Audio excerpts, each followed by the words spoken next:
The gunshot echoed through the rolling hills of Wyoming Territory, 1878, startling a flock of birds into flight against the amber sunset. Lillian Graves ducked instinctively, her medical bag clutched to her chest as she peered over the ridge. There, beneath a twisted juniper tree, a man slumped against the trunk, his hands fumbling with a bloodied strip of cloth around his thigh. Lillian hesitated only briefly. As the town's only physician, a title most men refused to acknowledge, she had sworn an oath to help those in need. Even if those in need happened to be notorious outlaws. And this man, with his worn leather vest and twin revolvers, certainly fit the description. She recognized him instantly as Owen Adler, the notorious cattle rustler whose wanted poster had adorned the sheriff's office for months. She approached cautiously, her boots crunching on the dry grass. "You'll get an infection if you tie it that way," she said, her voice steady despite the hammering of her heart. Owen's head snapped up, his hand instinctively reaching for his gun before pain contorted his features. His eyes, the color of weathered denim, narrowed with suspicion. "That's not how you do it," Lillian continued, gesturing to the makeshift bandage he was attempting to secure around a nasty bullet wound. A wry smile twisted his lips. "Then show me, Doc." His voice was rough as sandpaper, yet there was something melodious in its depth that caught her off guard. "I'm going to approach slowly," she said, setting down her bag where he could see it. "I'm a physician, not a bounty hunter, a lady doctor." He chuckled, wincing as the movement jarred his injured leg. "Now I've seen everything." Lillian knelt beside him, ignoring his comment as she assessed the damage. "The bullet passed through cleanly. You're lucky." She removed clean bandages and a small bottle of alcohol from her bag. "Lucky would have been not getting shot at all," he muttered, watching her carefully as she poured alcohol over the wound. He hissed but didn't flinch.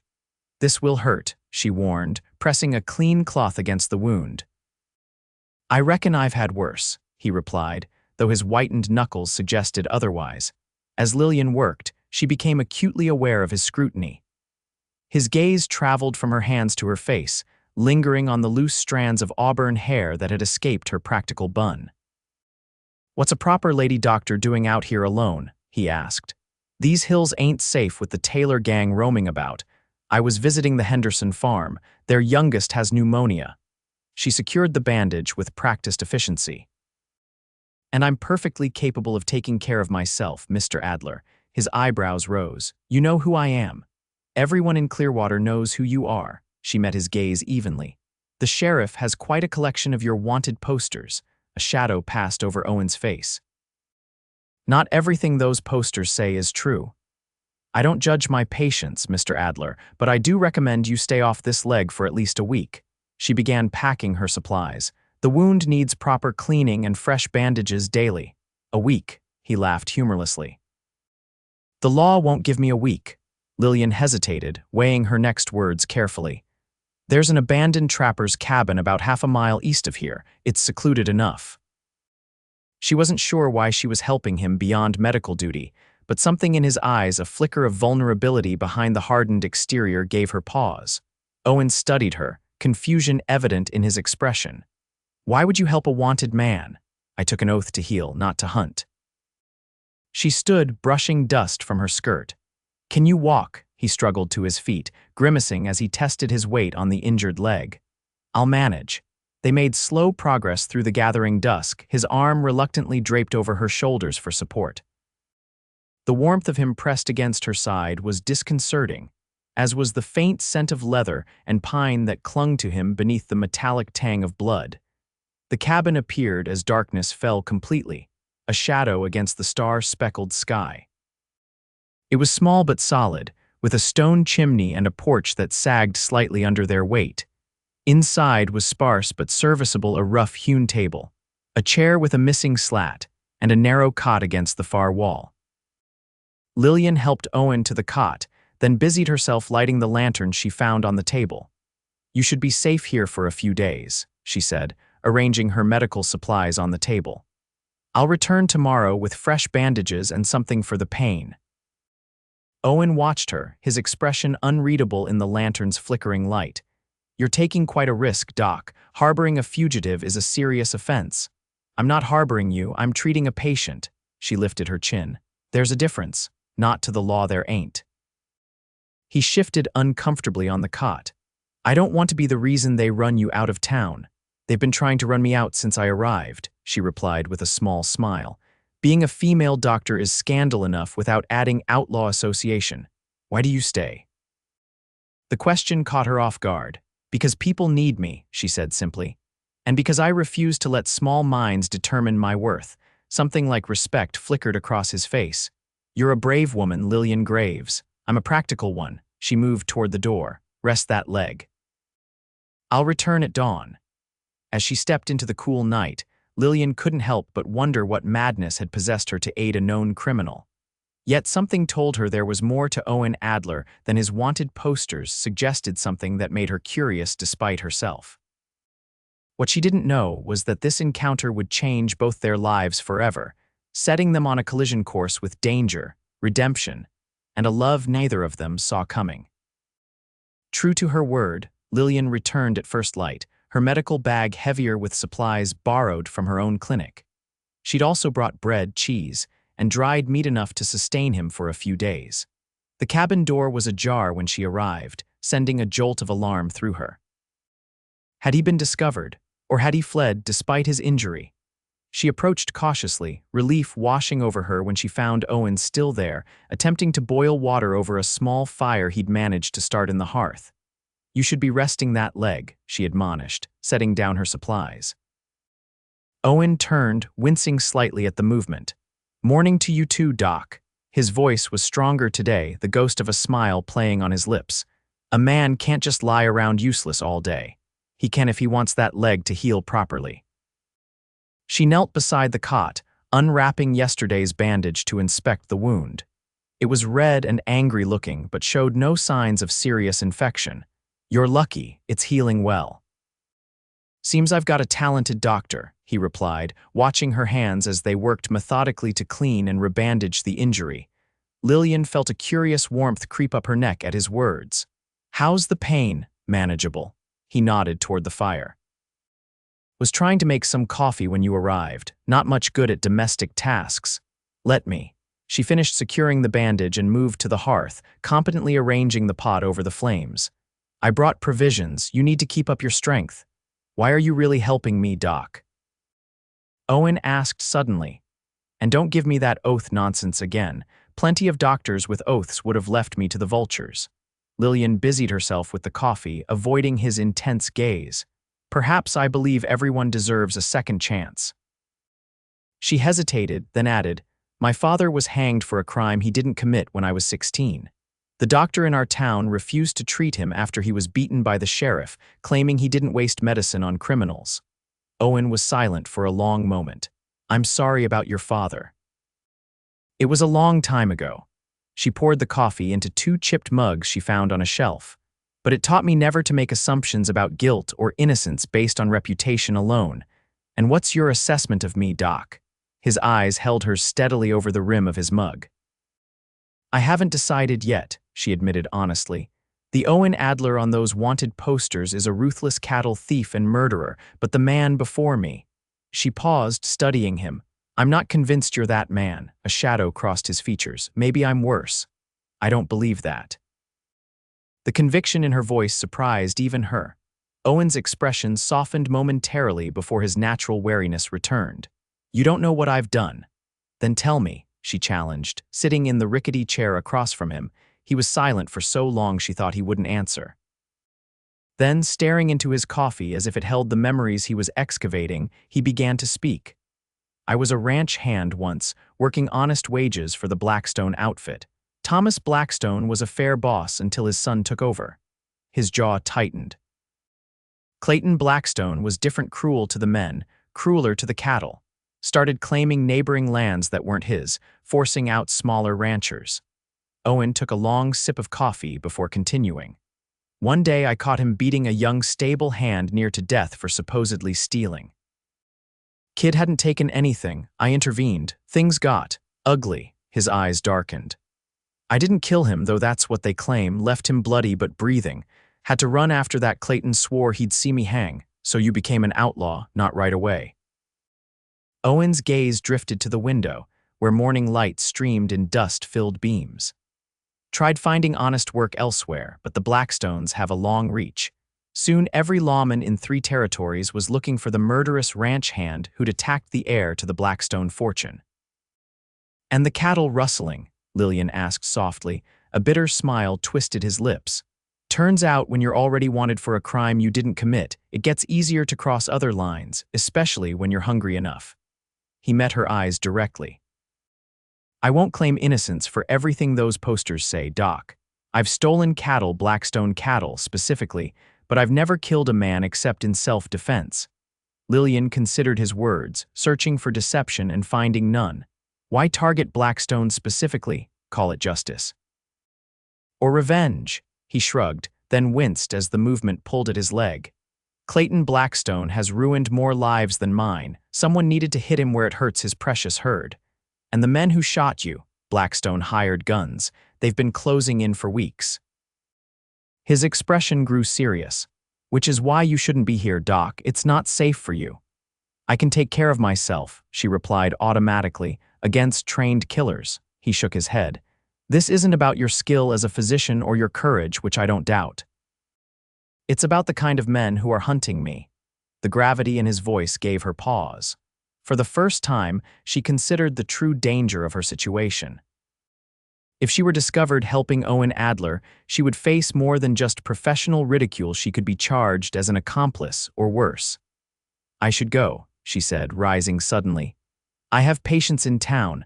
I'll return tomorrow with more supplies. Owen caught her wrist as she gathered her bag, his touch surprisingly gentle despite the strength evident in his calloused hand. Lillian. It was the first time he'd used her given name, and something about the way it rolled off his tongue made her breath catch. You don't have to come back. You've done more than enough. She pulled her wrist free, ignoring the lingering warmth of his touch. I'll be the judge of that, Mr. Adler. I don't abandon my patients. His eyes searched hers, a complex emotion she couldn't name flickering across his features. You're a remarkable woman, Doc. Lillian felt heat rise to her cheeks and turned away quickly. Rest that leg. Doctor's orders. As she rode back toward Clearwater, Lillian couldn't shake the feeling that she had just crossed a threshold from which there was no return. She had always prided herself on her rational mind. It had gotten her through medical school, despite the constant reminders that women weren't suited for the rigors of medicine. It had sustained her through the hostility and suspicion when she first arrived in Clearwater, determined to establish a practice, despite the town's reluctance to accept a female physician. But there was nothing rational about what she was doing now, risking her reputation and possibly her freedom for a man labeled an outlaw by the law. A man whose story she had no way to verify. A man whose blue eyes seemed to see right through her carefully constructed professional demeanor to the lonely woman beneath. Clearwater came into view, a collection of wooden buildings straddling the stage-coach road, dominated by the white steeple of the church at one end and the imposing bulk of the Clearwater Hotel at the other. Her small clinic sat on the edge of town, close enough to be accessible but far enough to afford her some privacy from prying eyes. As she dismounted in front of the clinic, Sheriff Martin Holbrook emerged from the general store across the street, his tall frame casting a long shadow in the morning sun. Lillian's heart hammered against her ribs as he approached, tipping his hat in greeting. Morning, Dr. Graves. You're out and about early today, Lillian forced a casual smile. Mrs. Henderson's boy has pneumonia. I've been checking on him. All the way out at their homestead, dedicated of you. The sheriff's eyes narrowed slightly. Funny thing, though, I just spoke with Tim Henderson in the store there. Said his boy's been right as rain this past week. Lillian's mouth went dry, but she kept her expression neutral. Perhaps I confused the families. It's been a busy time with spring ailments. Perhaps. Sheriff Holbrook didn't sound convinced. You should be careful riding out alone, Doctor. There's been reports of Owen Adler in these parts. Dangerous man. I appreciate your concern, Sheriff, but I can handle myself.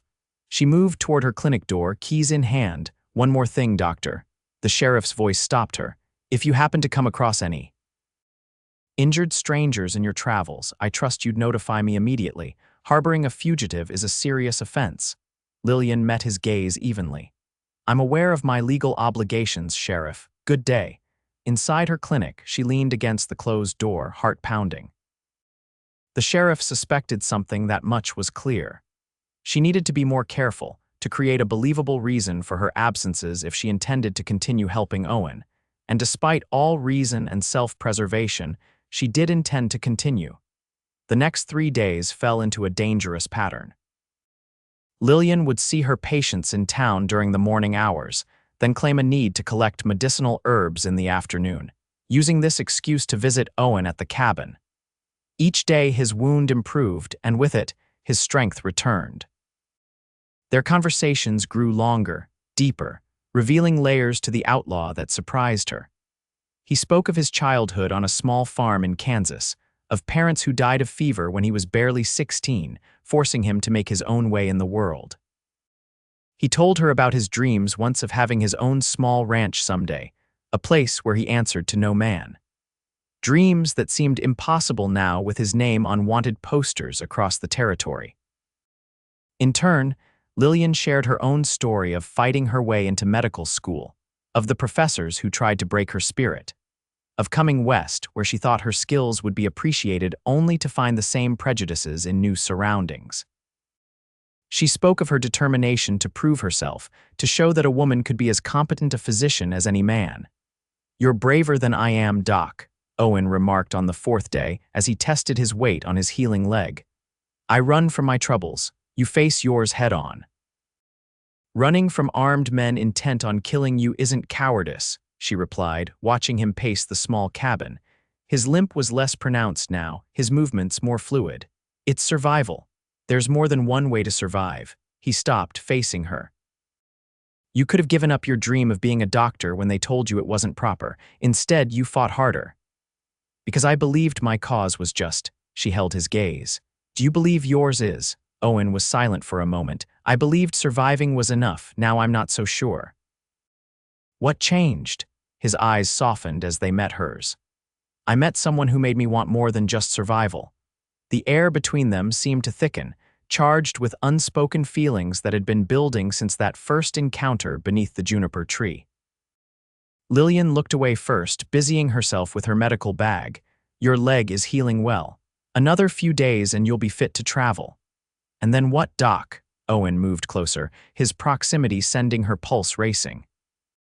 "I just ride away and you go back to your life in Clearwater like none of this happened. That was always the plan, wasn't it?" She snapped her bag closed with more force than necessary. "You recover, you move on, I return to my patients. And if I don't want to move on?" His voice had dropped to a near whisper. Lillian forced herself to meet his eyes. "What choice do you have? You're a wanted man, Owen. There's no future for you here. There's no future for me anywhere as long as the Blackstones control the law in these parts." His jaw tightened. "But a man can clear his name." "How? By stealing more cattle, by living as an outlaw." She shook her head. "That only reinforces what they say about you. Then help me find another way." He took her hand, his touch sending warmth cascading through her. "You see something in me that others don't, Lillian, something worth saving." Before she could respond, the distant sound of approaching horses broke the moment. Owen moved to the window, peering cautiously through a crack in the shutters. Riders, 4 of them. His voice was tense. "And they're heading this way." Lillian joined him at the window. Through the narrow opening, she could make out 4 mounted men following the faint trail toward the cabin. Her blood ran cold when she recognized Sheriff Holbrook in the lead. "It's the sheriff," she whispered. "How did they find us? Doesn't matter now." Owen moved quickly, gathering his gun belt. "You need to get out of here. I'll lead them away. Your leg isn't fully healed. You can't outrun them." "I don't need to outrun them for long, just long enough for you to get clear." He gripped her shoulders. "Listen to me, Lillian. You go out the back, get to your horse, and ride straight for town. If anyone asks, you were collecting herbs and never saw me. And leave you to face them alone. They'll kill you, better me than both of us." His eyes bore into hers with fierce intensity. "I won't have your life ruined because of me." The horses were closer now. They had minutes, if that. "There has to be another way," Lillian insisted, mind racing. Owen's expression softened unexpectedly. He cupped her face with one rough hand, his touch achingly gentle. In another life, Doc.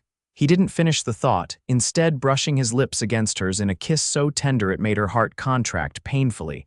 Before she could react, he pulled away. Now go, please. Torn between duty and self-preservation, Lillian made a split-second decision. No, I have a better idea. When Sheriff Holbrook and his deputies reached the cabin, they found Dr. Lillian Graves alone, calmly sorting through various plants and roots spread across the rough table. "Sheriff," she greeted him, seemingly unsurprised by the intrusion.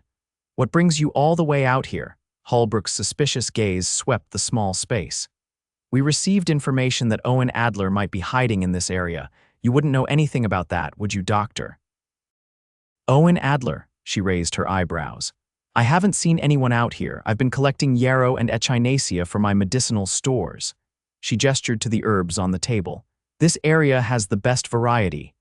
The sheriff studied her face, looking for signs of deception. "And you've been coming here regularly for that purpose?" "Yes, the spring blooms are particularly potent." She met his gaze steadily. "Is there a problem, Sheriff?" One of the deputies emerged from the back room. "Place is empty, Sheriff, but someone's been staying here." "Bedding's been used recently." Holbrook's eyes narrowed. "Care to explain that, Doctor?" "I've occasionally used this cabin when gathering takes longer than expected," she replied smoothly. "It's a long ride back to town. Mind if we look around a bit more thoroughly? Be my guest." She returned to her sorting, hands steady despite her racing heart. The deputies searched every corner of the cabin while Lillian continued her work. Acutely aware of the shallow space beneath the floorboards, where Owen now lay hidden a storage cellar barely large enough for a man to squeeze into.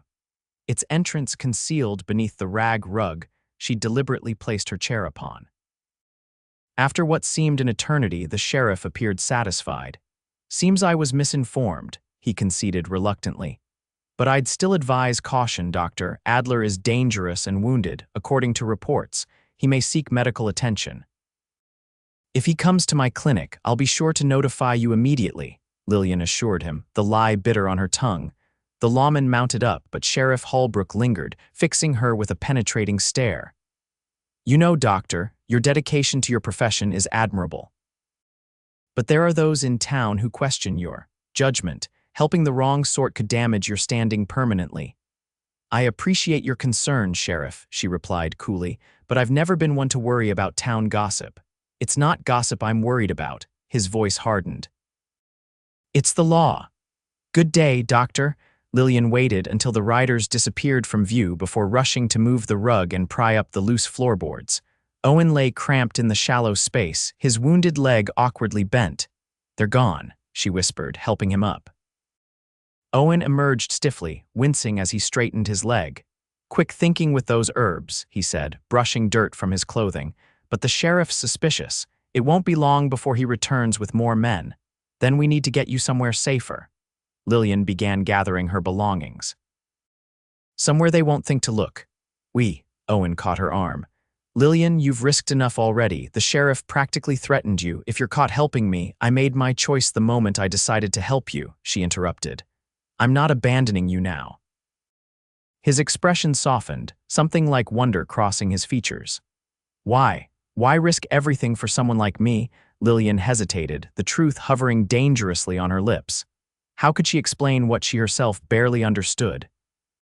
This connection that had formed between them, as unexpected as it was powerful.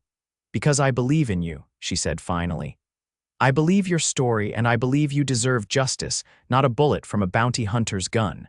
Owen's eyes searched hers, looking for uncertainty and finding none. Slowly, he nodded. "Where do we go?" "There's an abandoned mine shaft in the hills north of town. The Silver Bell mine played out years ago, but the entrance is still accessible if you know where to look." She began packing her herbs. "It's remote and forgotten. Most folks believe it's haunted after 2 miners died there in '65. "Haunted, huh?" A hint of a smile crossed Owen's face. "Fitting company for a ghost like me. We'll leave at nightfall," Lillian decided.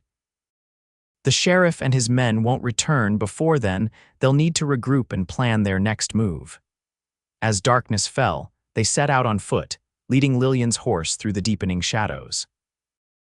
Owen's limp was more pronounced after his time in the cramped cellar, but he refused her offer of support.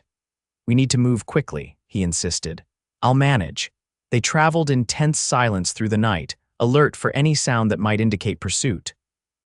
The terrain grew steeper as they approached the foothills, making progress slower and more difficult. "Tell me about this mine," Owen said, his voice low as they picked their way up a rocky slope. "Why did it close?" "The silver vein ran out sooner than expected," Lillian replied, guiding her horse carefully around a boulder. "The company abandoned it, and then came the accident. A support beam collapsed, killing 2 men. After that, no one wanted to work there, haunted or not." "And you know about this place how?" A smile touched her lips in the darkness. "I treat miners from the active claims nearby. They talk, and I listen." She paused, pointing to a dark opening barely visible against the hillside. "There, that's the entrance." The mine shaft was damp and cool, its entrance partially obscured by years of overgrowth. Inside, the main tunnel extended about 30 feet before branching in 2 directions.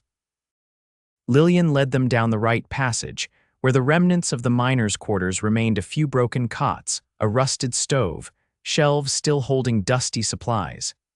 "It's not much, but it's dry and hidden," she said, setting down her bag. "And no one will look for you here." Owen surveyed their surroundings with a practiced eye. One way in, one way out, not ideal but better than the cabin. He tested one of the cots, which creaked but held his weight. "How often do people come up this way?" "Rarely. The active mines are on the other side of the ridge." She began unpacking the provisions she'd brought: food, water, extra bandages. "We should be safe here for a few days while we figure out our next move." "Our next move?" Owen raised an eyebrow. "Lillian, there is no our in this. I'm grateful for your help, but I can't let you throw away your life for me." "I'm not throwing away anything," she insisted, lighting a small lantern she'd brought. "I'm choosing to help someone I believe is innocent. Belief won't protect you from the law. Or from Blackstone's men if they discover you're helping me." His voice hardened. "I've been running for 3 years. It's no life for anyone, especially not someone like you." "Someone like me?" Her eyes flashed. "You mean a woman, a doctor, someone who should know better?" "Someone who has a future," he corrected quietly. "Someone who matters to others, who makes a difference in this world. Someone too damn good to waste her life on a lost cause like me." Lillian stepped closer, her frustration mounting. "Don't you dare decide what I can risk or what's worth fighting for. I've spent my entire life having men tell me what I'm capable of, what dreams are appropriate for a woman to have. This isn't about being a woman, it's about being smart." Owen's voice rose slightly. "If they catch us together, best case, your reputation is ruined. Worst case, you hang alongside me. How does that help anyone? And if we clear your name," she challenged, "if we find a way to prove your innocence," Owen laughed bitterly. "How exactly do you propose we do that?" "Clayton Blackstone owns half the territory and most of the lawmen in it. It's his word against mine, and I'm already branded an outlaw. There must be witnesses to what really happened. People who worked at the ranch, who knew what kind of man Clayton is. Anyone who might have spoken up has either been paid off or run out of the territory," Owen said wearily. "Blackstone makes sure loyalty is well rewarded and dissent is crushed." Lillian wasn't deterred. "Then we need evidence of his other crimes. You said he's forced out smaller ranchers. There must be a paper trail, proof of intimidation or fraud." Owen stared at her, a glimmer of something like hope lighting his eyes before doubt extinguished it. "Even if such evidence exists, how would we get it?"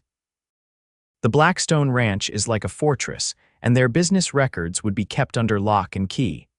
A plan began forming in Lillian's mind: reckless, dangerous, but possible. "The Blackstones come to town every month for supplies and business.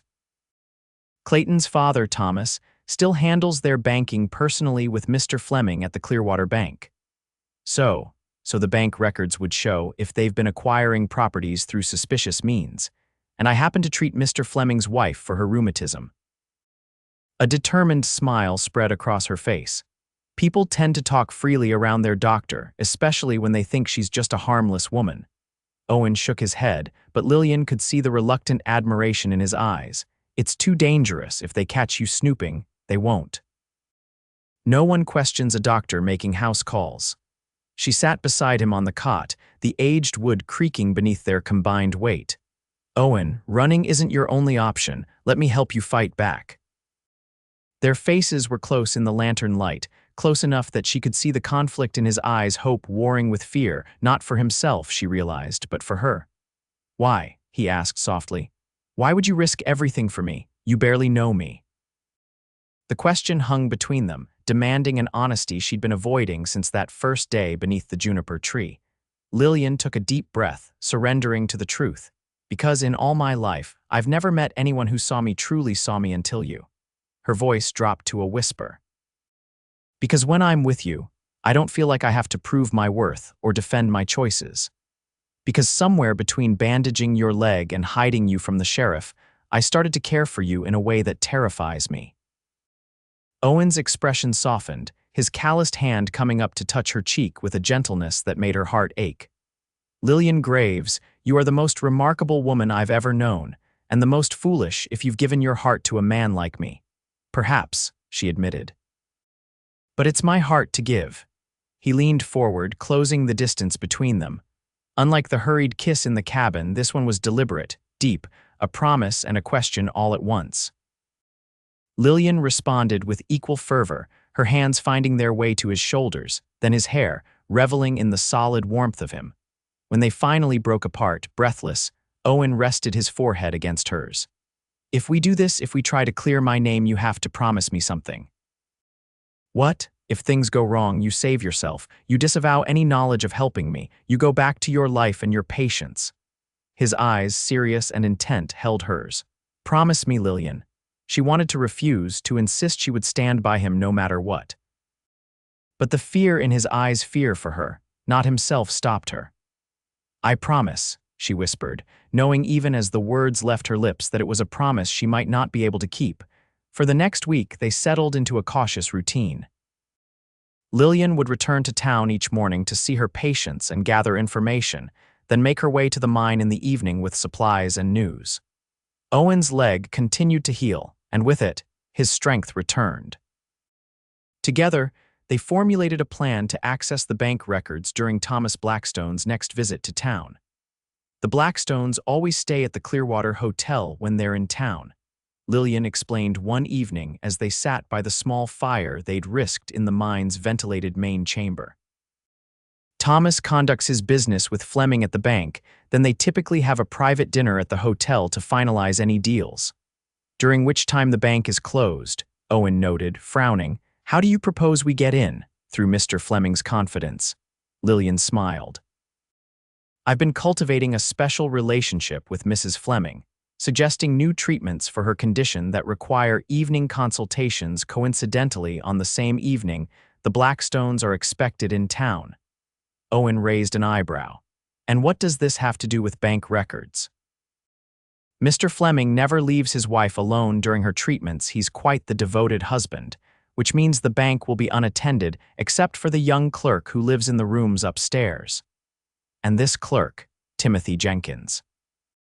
Nursing a rather hopeless infatuation with Sally Morgan, the milliner's daughter, who happens to be one of my patients. Her smile widened. Sally has agreed to invite Timothy for a walk that evening in exchange for the special face cream I make for her complexion. Owen stared at her in amazement. You've thought of everything, haven't you?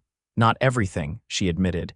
We still need someone who can actually access the records. I don't know the first thing about banking ledgers. That's where I come in. Owen leaned forward, his expression serious. Before I worked for Blackstone, I kept books for a merchant in Kansas City. I know my way around financial records. Lillian's surprise must have shown on her face because he chuckled. What, did you think I was just a gun hand my whole life? A man picks up various skills on the road. It seems we make a good team, Mr. Adler, she said softly. His expression grew tender as he reached across the space between them, taking her hand in his. That we do, Dr. Graves.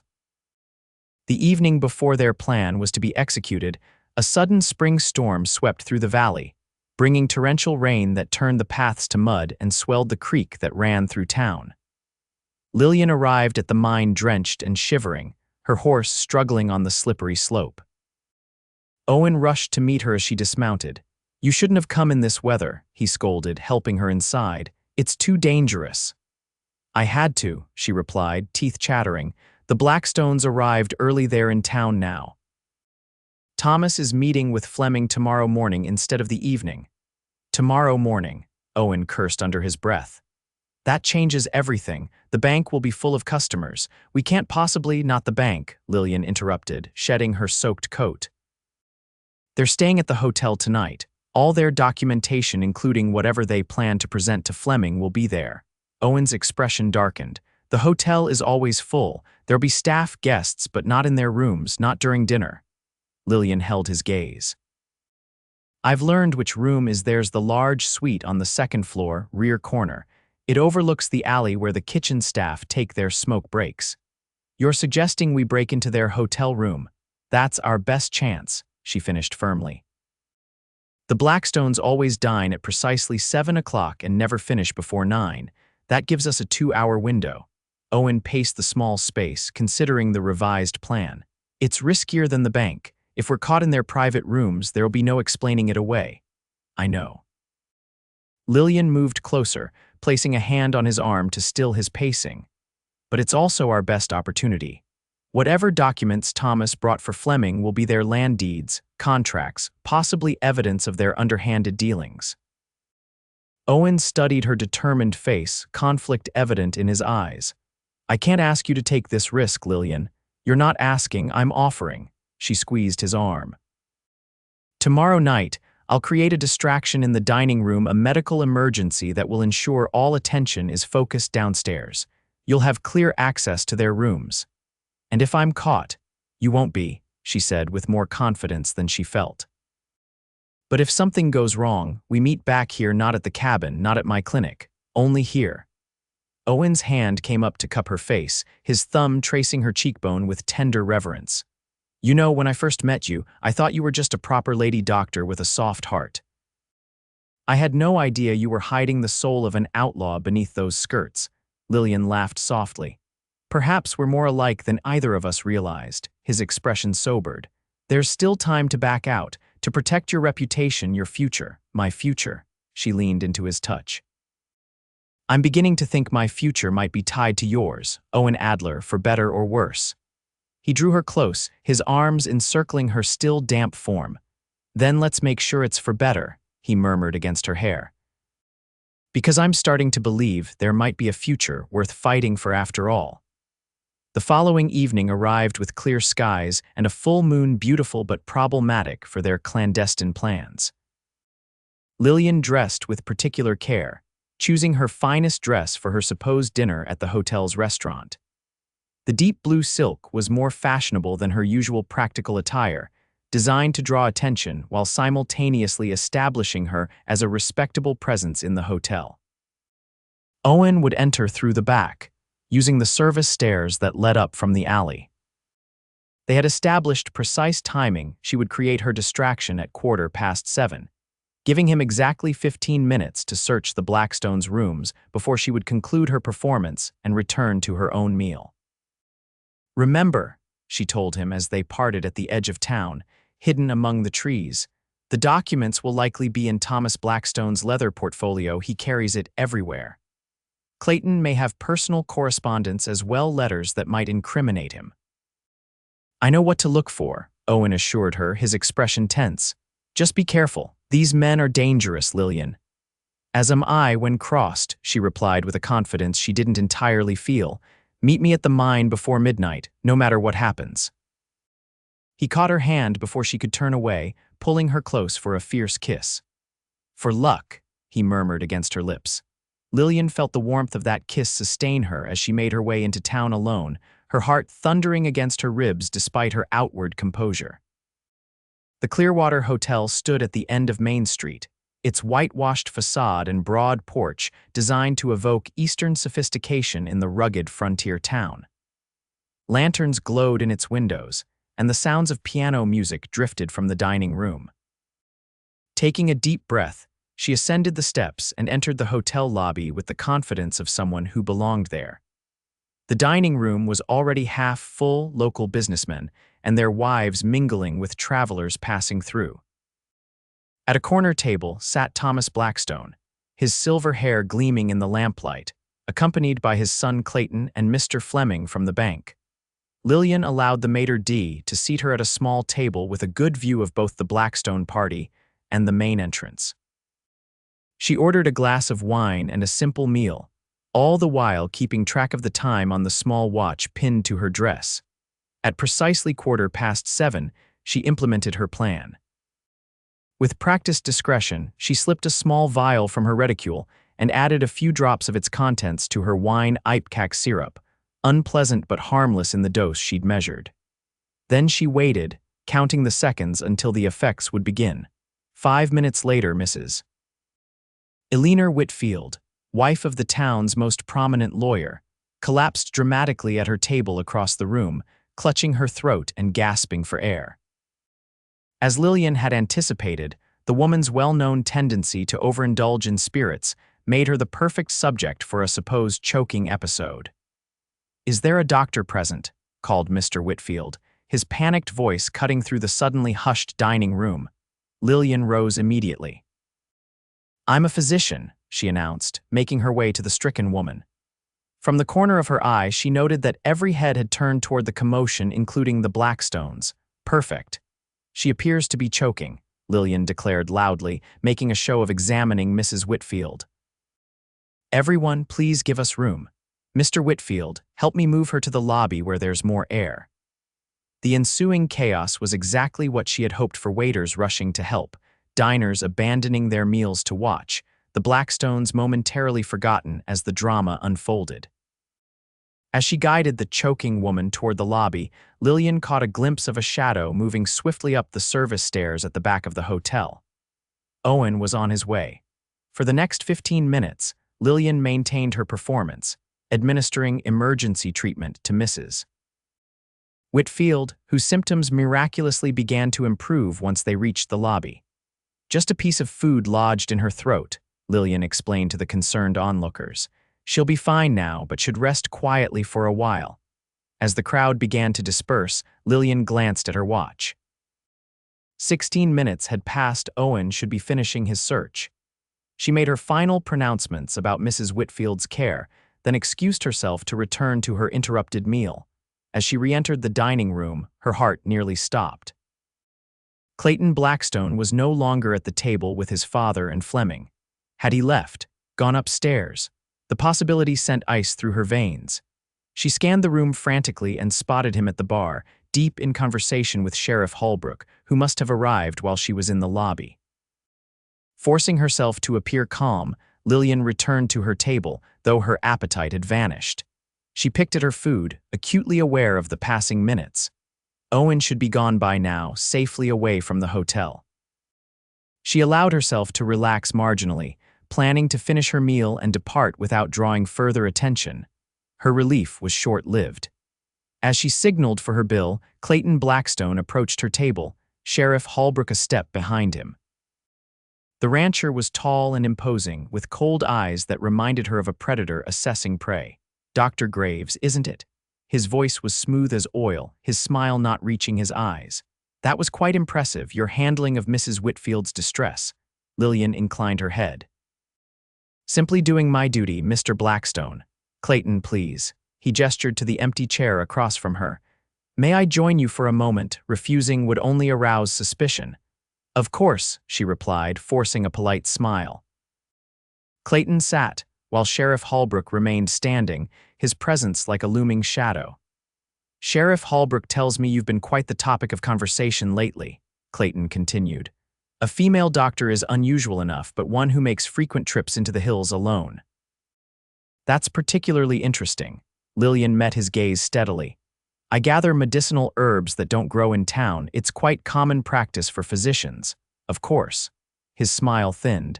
"And have you encountered any unusual individuals during these excursions? Travelers, perhaps?" "Men on the run. I generally encounter more plants than people, Mr. Blackstone." She kept her tone light. "Though I did treat the Henderson boy for pneumonia recently. Sheriff Holbrook can confirm that." The sheriff shifted uncomfortably. That's been cleared up, Clayton. The doctor's story checked out. Clayton's eyes never left Lillian's face. Did it? How convenient. He leaned forward, dropping his voice. You should know, doctor, that I have a particular interest in locating Owen Adler. He and I have unfinished business. I'm aware he's wanted by the law, Lillian replied carefully, though I can't imagine how I could help in that regard. Can't you? Clayton's expression hardened. A wounded man might seek medical attention, and a woman alone might be vulnerable to persuasion. The implied threat hung in the air between them. Lillian's hands trembled slightly, but she clasped them firmly in her lap. If you're suggesting I would knowingly harbor a fugitive, Mr. Blackstone, I find that deeply offensive. My reputation in this town, reputations can be destroyed so easily, he interrupted. Particularly a woman's, particularly one in your unusual position. Before she could respond, a commotion erupted from upstairs, shouting, followed by the sound of breaking glass. Clayton's head snapped up, his expression suddenly alert. What the devil? Sheriff Holbrook began, but Clayton was already on his feet. Check our rooms, he ordered the sheriff, then turned back to Lillian with a cold smile.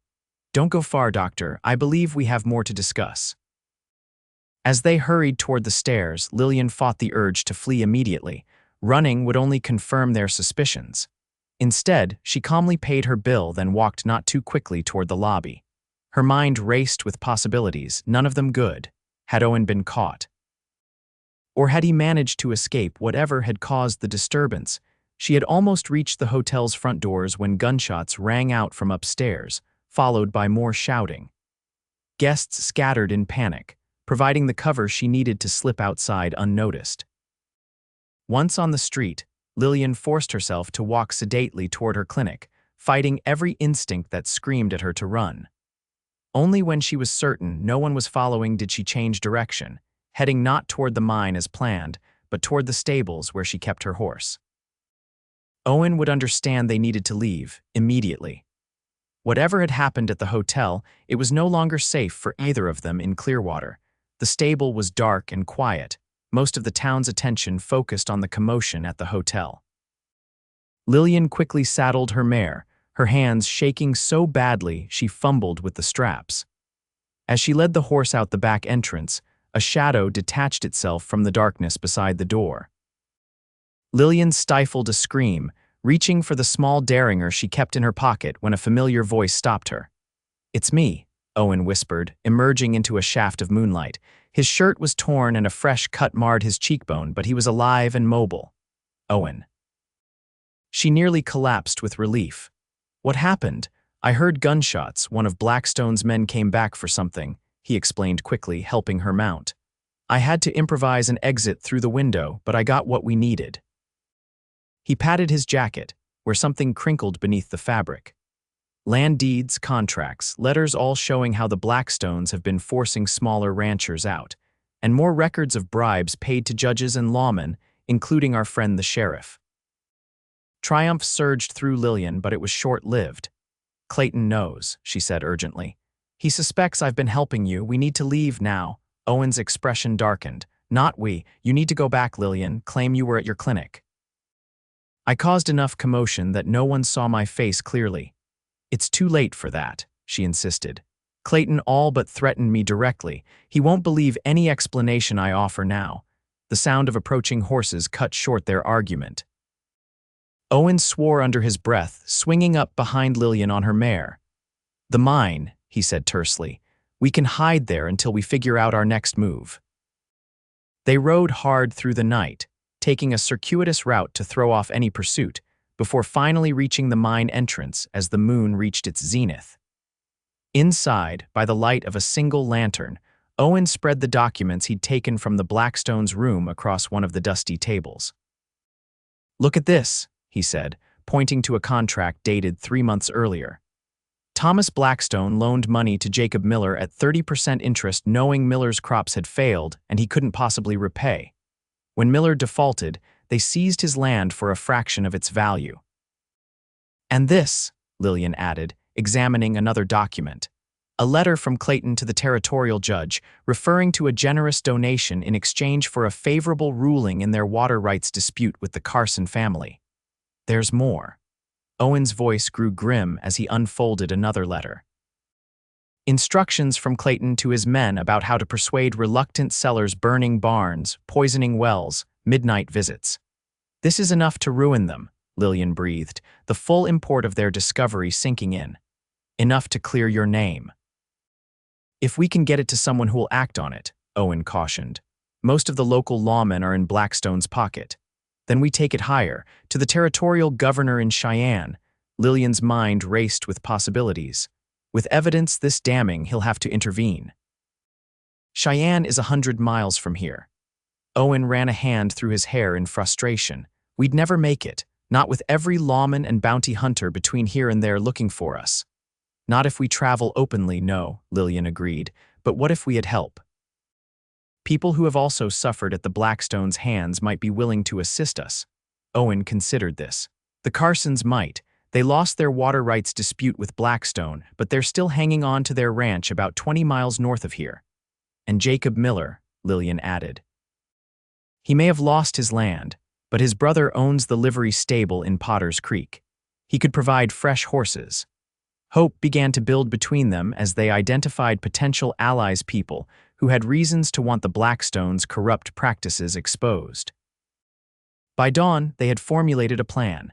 They would travel north to the Carson Ranch first, gathering support and fresh mounts as they made their way toward Cheyenne. It could work, Owen said, cautious optimism in his voice. But it means you'd be on the run with me, possibly for weeks. Your life in Clearwater would be over. Lillian realized with startling clarity that she had already made this decision, perhaps, from the moment she'd found him bandaging his leg beneath that juniper tree. My life is where I choose it to be, she said softly. And I choose to be where justice matters more than convention. Owen's expression softened as he took her hands in his. Lillian Graves, you are the most remarkable woman I've ever known. You've mentioned that before, she reminded him with a small smile, and I'll likely mention it again. He drew her closer. If when we clear my name, I want you to know that I intend to build a life worthy of you, a home, a future, if you'll have me. Is that a proposal, Mr. Adler? She asked, her heart suddenly racing. Let's call it a declaration of intent, he replied, his eyes twinkling despite the gravity of their situation. The proper proposal will come when I can offer it as a free man, not a fugitive. Lillian stretched up to kiss him, sealing their unspoken promise. Then I suggest we get these documents to the governor as quickly as possible. I find I'm rather impatient to hear that proper proposal. They set out at dusk the following day, leaving behind Lillian's life in Clearwater and Owen's years as a hunted outlaw. Ahead lay danger, uncertainty, and the long road to justice. But as they rode side by side into the gathering darkness, Lillian felt something she hadn't experienced in years: hope, bright and fierce as the stars emerging overhead. Whatever trials awaited them, they would face them together.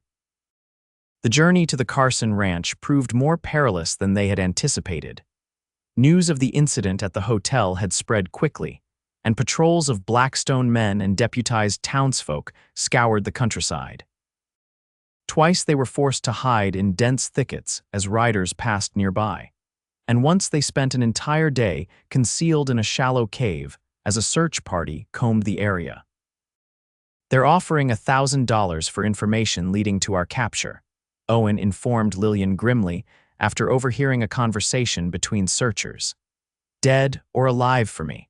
Alive for you. Clayton seems particularly interested in finding you personally. The implication sent a chill through Lillian. All the more reason to reach the Carsons quickly. When they finally arrived at the Carson Ranch on the third night, they were met with initial suspicion that turned to cautious welcome when Owen revealed the documents they carried. Robert Carson, a weathered man in his 50s who had fought the Blackstones for years over water rights, examined the evidence by lamplight, his expression growing darker with each page he turned. This proves what we've all known but couldn't prove, he said finally. Blackstone's been buying judges, threatening competitors, and stealing land through fraud for years. He looked up at Owen. And I'm guessing the story about you trying to murder Clayton is equally false. I stopped him from beating a boy half to death, Owen confirmed. But I never attempted to kill him, despite what the wanted posters say. Carson nodded slowly. I believe you. My son worked at the Blackstone ranch for a season, came home with stories that would curdle milk about how Clayton treats those beneath him. Will you help us get to Cheyenne? Lillian asked. I'll do better than that, Carson replied. I'll send my son James with you as far as the Sweetwater crossing. He knows trails the Blackstone men won't think to check. He fixed them with a stern gaze. But you should know crossing the Blackstones this way is declaring war. They won't stop hunting you, not until these documents are safely in the governor's hands. We understand the risk, Owen assured him, but it's our only chance for justice. They departed the following morning with fresh horses, supplies, and James Carson as their guide. The young man, barely 20 but already skilled in the ways of the frontier, led them along game trails and forgotten paths that wound through the foothills, avoiding main roads and known watering holes. For 5 days they traveled thus, making contact with other ranchers and farmers who had suffered under Blackstone's tactics. At each stop, their resolve strengthened as they heard stories of intimidation, fraud, and violence, all perpetrated by the family that had built an empire on the broken dreams of others. At the Miller homestead, now occupied by tenant farmers loyal to Blackstone, Jacob Miller's widow provided them with food and information about patrols in the area. My brother-in-law in Potter's Creek will help you, she promised. The Millers don't forget who their real enemies are. The journey was taking its toll, particularly on Lillian, who was unaccustomed to such rough travel. Yet she never complained, not even when rain soaked them to the skin or when they were forced to sleep in shifts to maintain watch. Owen found himself watching her with growing admiration, and something deeper a feeling he had never expected to experience as a hunted man. On the 7th night, as they camped in a sheltered ravine, Owen found Lillian sitting apart from the others, staring at the stars. He joined her silently, offering his coat as the night air grew chill. Having second thoughts, he asked softly. She shook her head. No, just thinking about my father, about justice. She turned to look at him, her face ethereal in the moonlight. He would have liked you, I think. A wanted outlaw, I doubt it, Owen smiled ruefully. A man willing to risk everything to right a wrong, she corrected. That's what he would have seen in you. She paused, her expression growing troubled. I keep wondering if we'll actually succeed. If the governor will believe us, act on these documents. He has to, Owen replied, though uncertainty gnawed at him as well. The evidence is irrefutable. So was the evidence of my father's innocence, she said quietly, but the judge was determined to hang him regardless. Owen took her hand, entwining his fingers with hers. This is different. The territorial governor isn't in Blackstone's pocket, at least, not according to these documents, and public opinion matters to politicians. Once these allegations become known, he'll have to investigate. Lillian leaned against his shoulder, her warmth a comfort in the cool night. And then, if your name is cleared, then I make good on my declaration of intent, he murmured, pressing a kiss to her temple. I've been thinking about a small spread in Montana Territory, good water, fertile soil. Far from the Blackstones and their influence. A doctor might be useful in such a remote area, she mused, a smile in her voice. Essential, I'd say. He tightened his arm around her. We'd make a good team, Dr. Graves. We already do, Mr. Adler. The tender moment was shattered by James Carson's urgent whisper from the edge of their camp. Riders coming, at least 6 of them. They doused their small fire immediately, gathering their essentials with practiced speed. But as they prepared to mount, the sound of hoofbeats grew louder, approaching from multiple directions. They've surrounded us, James hissed. Must have picked up our trail somehow. Owen made a swift decision. The documents are what matter. James, you and Lillian take them and go north toward Potter's Creek. I'll create a diversion, lead them south. No, Lillian protested fiercely. We stay together. This isn't a debate. Owen's voice was firm as he pressed the precious papers into her hands. These need to reach the governor. That's more important than any one of us. He's right, madam, James added.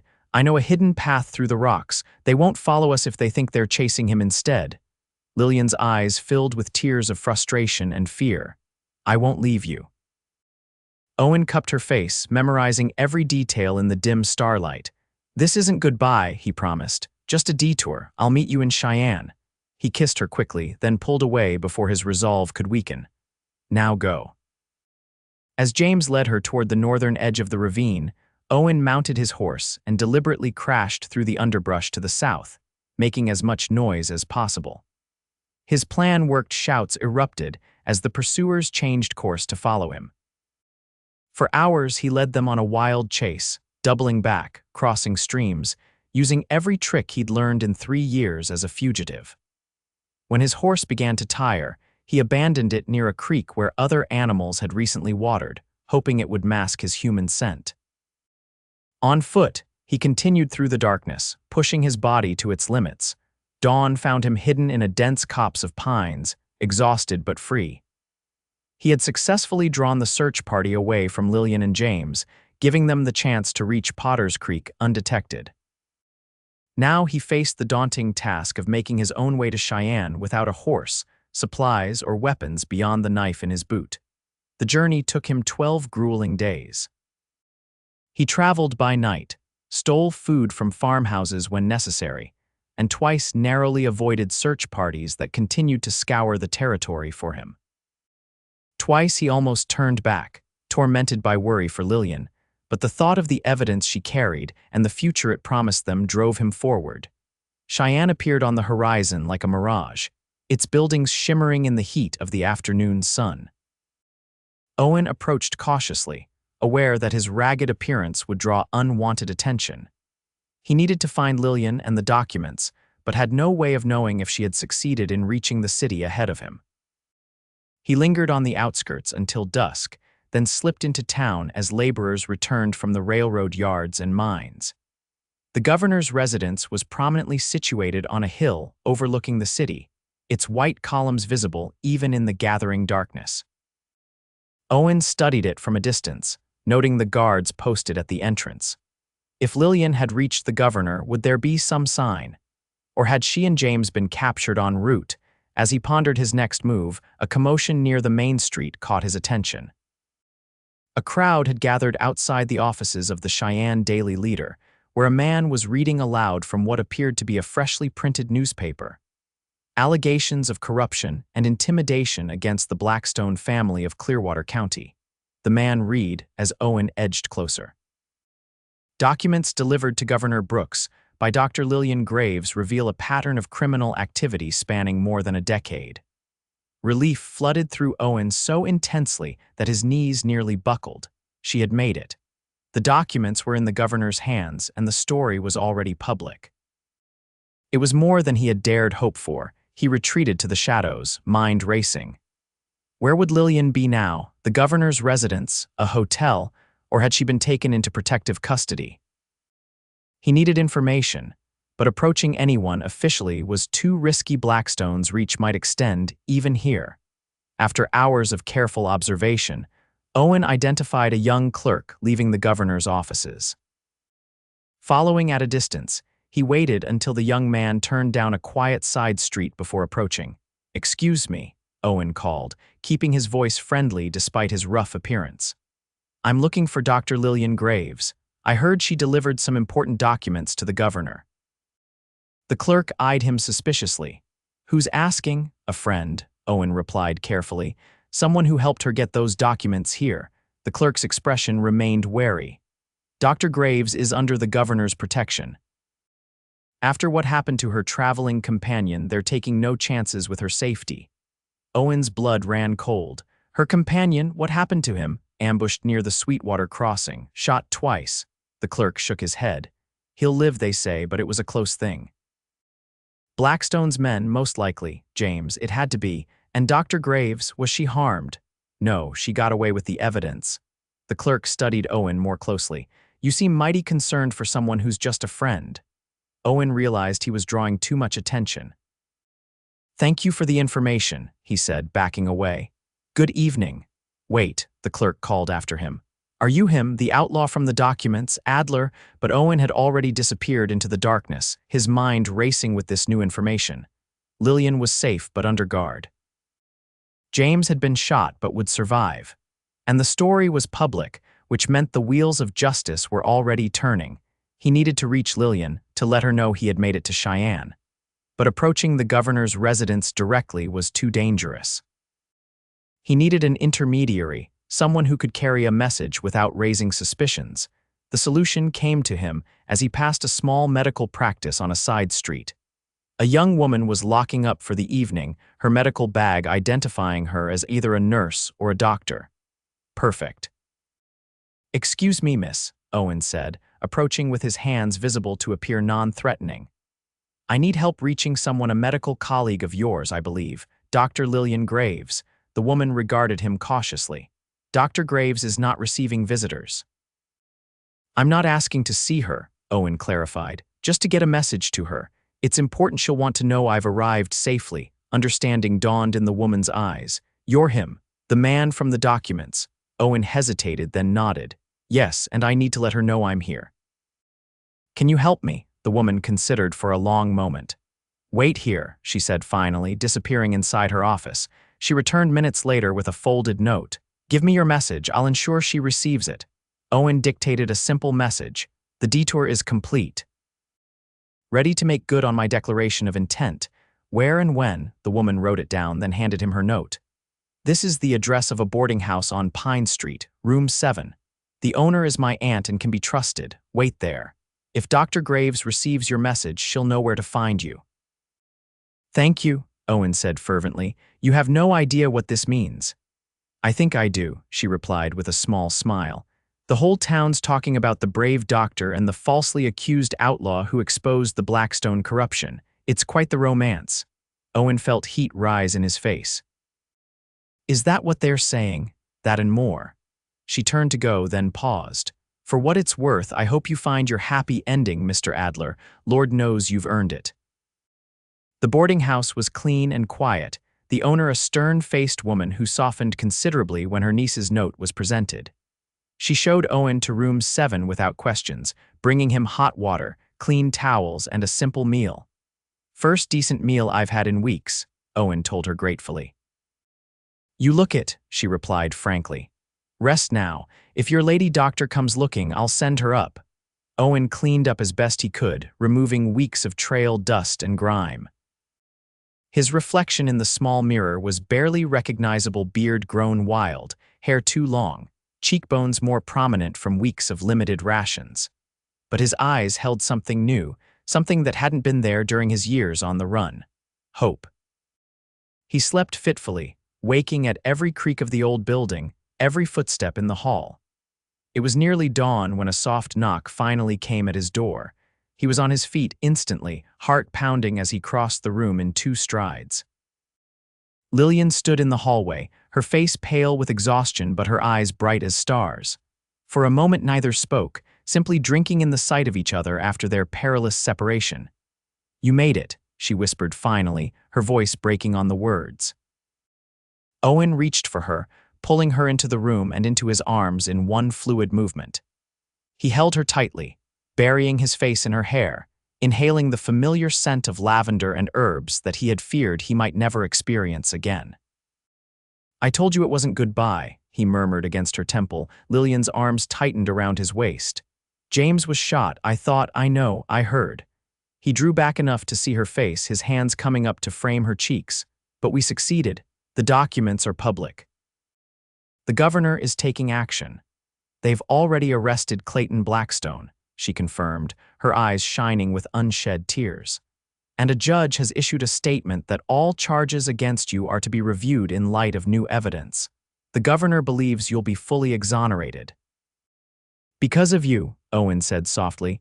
"You risked everything for justice," she finished. "For my father, for all those the Blackstones hurt." She paused, her expression softening. "And for you, for us." "For us," he echoed, the simple phrase containing all the future he had never dared to imagine. "I believe I made a declaration of intent some time ago." A smile bloomed across Lillian's tired face. "I believe you did. I think it's time to make good on it." Owen took her hands in his eyes never leaving hers. "Lillian Graves, from the moment you found me bandaging my leg and told me I was doing it all wrong, you've been showing me better ways to heal, better ways to fight, better ways to live." I love you for your courage, your brilliance, your unwavering belief in justice, and I want nothing more than to spend the rest of my life by your side." Tears spilled down Lillian's cheeks. "Is that the proposal you promised?" "It is," Owen confirmed, his own voice thick with emotion. "Lillian Graves, will you marry me?" "Yes," she whispered. "Yes, Owen Adler, I will." He kissed her then, pouring into it all the love and gratitude and hope that had sustained him through their dangerous journey. When they finally broke apart, both breathless, he rested his forehead against hers. "So tell me, Dr. Graves," he murmured, "how do you feel about Montana Territory?" 2 months later, Owen stood on the porch of a modest homestead nestled in a green valley surrounded by the majestic peaks of Montana's Big Sky country. The late summer sun cast long shadows across the yard, where wildflowers nodded in the gentle breeze. Behind him, the door opened and Lillian emerged, wiping her hands on her apron. "The surgery is ready," she announced. "Not as well equipped as my clinic in Clearwater, but it will serve until the supplies we ordered arrive." Owen turned, still marveling at the sight of her in their home, her hair loosened from its practical bun, cheeks flushed with exertion and happiness. "The town's already buzzing about finally having a doctor," he told her. "Mrs. Peterson at the general store told me people are planning to come from as far as 20 miles away." "And what about the ranch?" she asked, moving to stand beside him at the railing. "Will 10 acres be enough to start?" "More than enough." He wrapped an arm around her shoulders, drawing her close. "We'll add to it as we can, build something that's truly ours." The weeks following their reunion in Cheyenne had been a whirlwind of legal proceedings, testimony, and finally, vindication. Governor Brooks had personally overseen the review of Owen's case, resulting in a full pardon and public acknowledgement of the Blackstone corruption. Clayton Blackstone now awaited trial on multiple charges of fraud, intimidation, and attempted murder, while his father Thomas had been forced to step down from his business interests. For Lillian and Owen, the victory had brought freedom and choices. They had considered returning to Clearwater, where Lillian's patients still needed her. They had discussed Cheyenne, where the governor had offered Owen a position with the Territorial Land Office in recognition of his role in exposing the corruption. In the end, they had chosen this, a fresh start in Montana Territory, where neither Blackstone influence nor past prejudices would follow them. Here, Owen could build the ranch he had once dreamed of, while Lillian established a new medical practice serving the scattered communities of the valley. "Any regrets?" he asked softly, watching the sunset paint the distant mountains gold and crimson. Lillian shook her head. "None." She turned in his embrace, reaching up to trace the scar on his cheekbone, a reminder of his escape through the hotel window that night in Clearwater. "Though I do wonder sometimes what would have happened if I hadn't found you bandaging your leg that day. I probably would have died of infection," he said dryly, "or been caught by the sheriff within a week. And I would have continued my safe, lonely existence as the peculiar lady doctor of Clearwater." She smiled up at him. "Instead, here we are," he agreed, bending to kiss her softly, "and here we'll stay." As twilight deepened around them, Owen Adler held his wife close, marveling at the twists of fate that had led him from hunted outlaw to pardoned rancher, from solitary fugitive to beloved husband. Whatever challenges lay ahead, and there would be many in this untamed territory, they would face them together, just as they had faced down the Blackstones and their corrupted empire. And it had all begun with a bullet wound, a makeshift bandage, and a forthright doctor who wasn't afraid to tell a dangerous outlaw that he was doing it all wrong. In the years that followed, their home became the heart of the growing community. Lillian's medical practice thrived as settlers poured into the valley, drawn by the fertile land and the promise of a new beginning. Owen's small ranch expanded as he applied the knowledge he'd gained working for others, breeding sturdy cattle that thrived in the Montana climate. They welcomed their first child, a daughter, with Lillian's determination and Owen's blue eyes a year after settling in their valley home. A son followed 2 years later, completing their family and their joy. On summer evenings, they would often sit on that same porch, watching their children play in the yard while the sun set behind the mountains. And sometimes, When the children were asleep and the night was quiet, Owen would take Lillian's hand and lead her to the spot where they had first stood together on their land. "Not bad for an outlaw and a lady doctor," he would say, holding her close under the vast Montana sky. And Lillian would smile, remembering the wounded man beneath a juniper tree and the journey that had brought them here to justice, to freedom, to love. "Not bad at all," she would agree, "though you still can't bandage a wound properly without my help." "True," Owen would laugh, his eyes crinkling at the corners. "But lucky for me, I have you to show me how it's done, now and always." "Now and always," Lillian would echo, sealing the promise with a kiss as the stars appeared one by one in the darkening sky above their home.